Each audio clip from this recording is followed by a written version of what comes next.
હું એમ પૂછવા માંગુ છું આ પોલીસને કે તમે તો ભલામણા કંઈક તમે તો સમજો, તમે હાવ રાજકારણના પ્યાદા થઈ જાવ છો.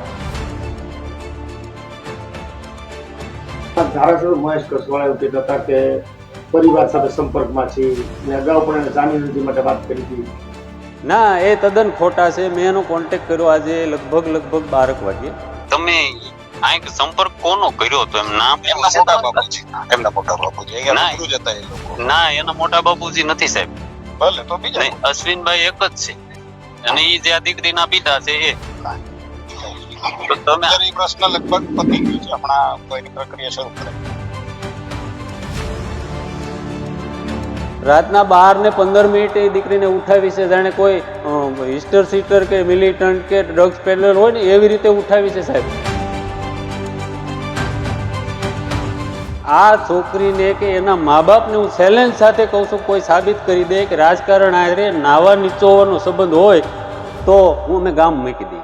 તમે જેને સાંભળ્યા તે એ વ્યક્તિ છે કે જે અમરેલીની અંદર જે ઘટના બની છે, યુવતીનો વરઘોડો કાઢવાની આખી જે ઘટના બની છે, એ ઘટનાની અંદર એમના પિતા હવે ખુલીને બહાર આવ્યા છે, સાથે સાથે એમના મિત્ર છે તેમણે પ્રતિક્રિયા આપી છે. તમે જેમને સાંભળ્યા એ જે પાયલ નામની યુવતી છે એમના પિતાના ખાસ અંગત મિત્ર છે અને એ મિત્રએ ખુલાસો કર્યો છે, ખૂબ મોટો ખુલાસો કર્યો છે. કારણ કે અમરેલીમાં જે ઘટના આખી બની છે, કૌશિક વેકરિયા છે, ધારાસભ્ય છે, તેમને જે લેટરકાંડ હતું એ લેટરકાંડ મુદ્દે ખૂબ રાજકારણ ગરમાયું છે. પાટીદાર અગ્રણીઓ દ્વારા સતત ત્યાં નજર રાખવામાં આવી રહી છે ને એવા સમાચારો પણ સામે આવી રહ્યા છે કે આજે સાંજે 5 વાગ્યા સુધીમાં એ દીકરીના જામીન મંજૂર થઈ જાય અને એ દીકરી જેલની બહાર પણ આવી શકે છે. એટલે એવા પણ સમાચાર અત્યારે સામે આવી રહ્યા છે.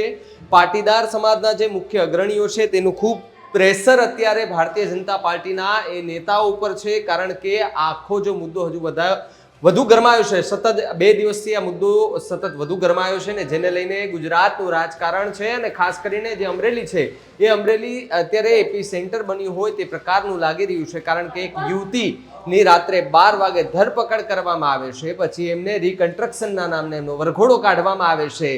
એ વિડીયો અને ફોટા વાયરલ થતાની સાથે જ પાટીદાર અગ્રણી અને પાટીદાર સમાજમાં ક્યાંક રોષ ફેલાયો હતો અને રોષને જોતા જ અત્યારે જે સવારે મીટિંગ મળી હતી, બેઠક મળી હતી કે જેમાં કૌશિક વેકરિયા સહિતના જે લોકો હતા તેમની સાથે પાટીદાર અગ્રણીઓ દ્વારા ત્યાં મીટિંગ બોલાવવામાં આવી હતી, બેઠક બોલાવવામાં આવી હતી. ત્યાંથી એવી પ્રતિક્રિયા સામે આવી હતી કે કૌશિકભાઈ વેકરિયા સાથે અમારી વાત થઈ છે અને મન મોટું રાખી અને દીકરીને જેલમાંથી મુક્ત કરાવવા માટે સતત મહેનત કરવામાં આવી રહી છે. એટલે કે 5 વાગ્યા સુધીમાં એ દીકરી છે એ જેલની બહાર આવી શકે છે તેવા પણ અત્યારે સમાચાર સૂત્ર પાસેથી સામે આવી રહ્યા છે. ત્યારે એ દીકરી છે, એમના પિતા છે ને એમના જે મિત્ર છે એમને શું પ્રતિક્રિયા આપી છે એ ખુલ્લીને પેલા એ સાંભળીએ. આ દીકરી છે એ છેલ્લા 2-2.5 વર્ષથી આ ભાઈ જે મનીષભાઈ છે તેને ત્યાં 12-15 હજારની નોકરી કરે છે કે જે ટાઈપનું કામ કરે કે એકાઉન્ટનું એવું કાંઈ કરે. આપણને કોમ્પ્યુટરમાં બહુ ખબર ના હોય, મતલબ ટાઈપનું કામ કરે છે. તો આ છોકરીને મનીષભાઈ હોય કે ગમે એ તો મને ખબર નથી, એને કોઈ આપ્યું કે ભાઈ આ તું મને ટાઈપ કરી દે. એટલે એ છોકરી એને ટાઈપ, એ સ્વાભાવિક છે કે તમારી ઓફિસમાં કોઈ તમારો માણસ નોકરી કરતો એને તમે કામ સીધો ભાઈ આ મને કરી આપ, એટલે એણે એ કરી આપ્યું. આ એનો ગુનો છે. બાકી આથી વિશેષ આ છોકરીને કે એના મા બાપને હું ચેલેન્જ સાથે કહું છું, કોઈ સાબિત કરી દે કે રાજકારણ આરે નાવા નીચોવાનો સંબંધ હોય તો હું અમે ગામ મૂકી દઈએ.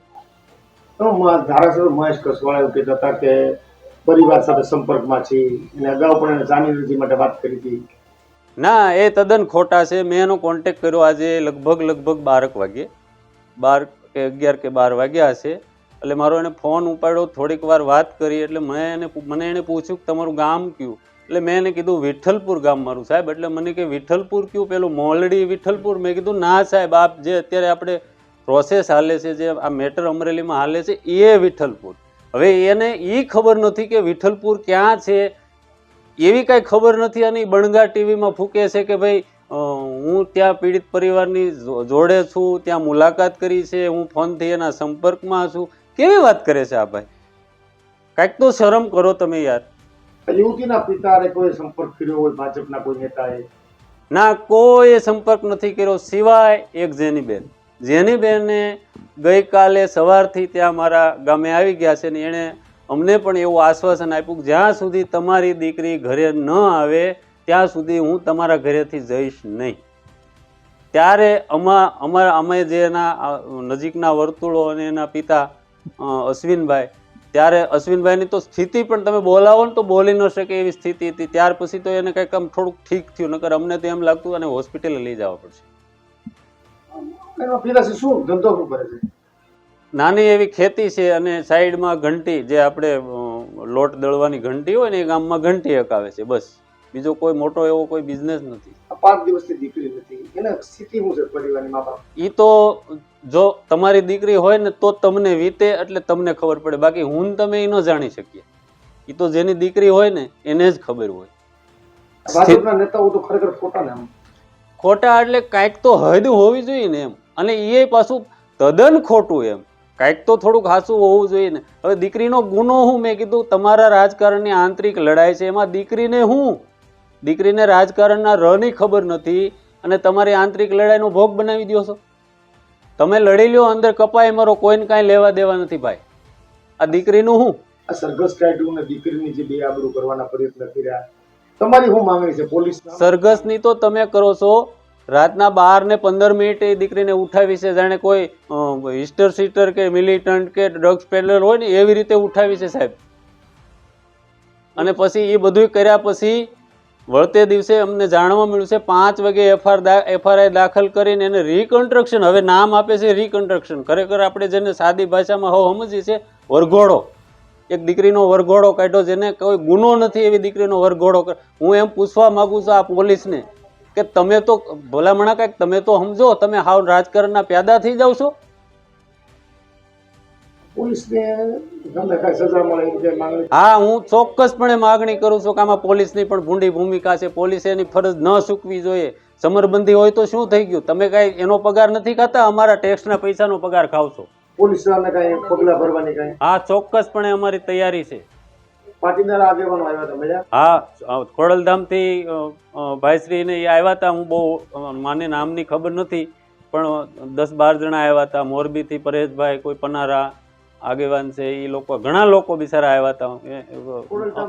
હા, અમને એનો પણ સહકાર મળ્યો અને જેની બેનનો તો જેટલો અમે ઉપકાર માનીએ એટલો જે શરૂનો જે અમને સધિયારો મળ્યો ને જેની બેનથી મળ્યો છે. બાકી અમારું આમાં કોઈ અમને વકીલ પણ આપવા તૈયાર નહોતા.